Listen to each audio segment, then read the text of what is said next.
মৃত্যুবরণ করেছেন, আমি তার আত্মার মাগফিরাত কামনা করছি এবং আল্লাহ যাতে তাকে বেহেশত নসিব করে এবং তাকে যারা এই হত্যাকাণ্ড চালিয়েছে অচিরেই যাতে তারা গ্রেপ্তার হয় এবং এটি নিয়ে কেউ যাতে অপরাজনীতি করার সুযোগ না পায় এবং কেউ যাতে আমাদের প্রিয় নেতা জননেতা যারা মির্জা আব্বাসকে নিয়ে কোনো রকম চক্রান্ত ষড়যন্ত্র করতে না পারে সে ব্যাপারে আমাদেরকে সবাইকে সজাগ থাকতে হবে।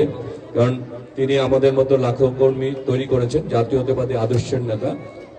কেউ যদি ঘোলা পানিতে মাছ শিকার করতে না পারে সেদিকে সতর্ক থাকতে হবে এবং অচিরেই যারা এই হত্যাকাণ্ড ঘটিয়েছে তারাও যাতে গ্রেপ্তার হয় এবং তাদের বিচার দাবি করছি এবং আগামী দিনে আমরা এই ধরনের কোনো কর্মকাণ্ড যাতে কেউ করতে না পারে এবং সেই জন্য সকল প্রার্থীদেরকে উপযুক্ত নিরাপত্তা দেওয়ার জন্য আমি এই সরকারের প্রতি আহ্বান জানাচ্ছি।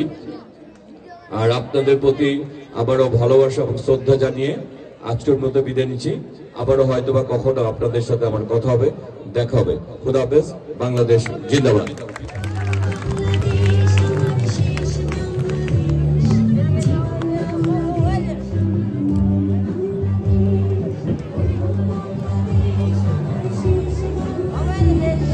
জীবন বাংলাদেশ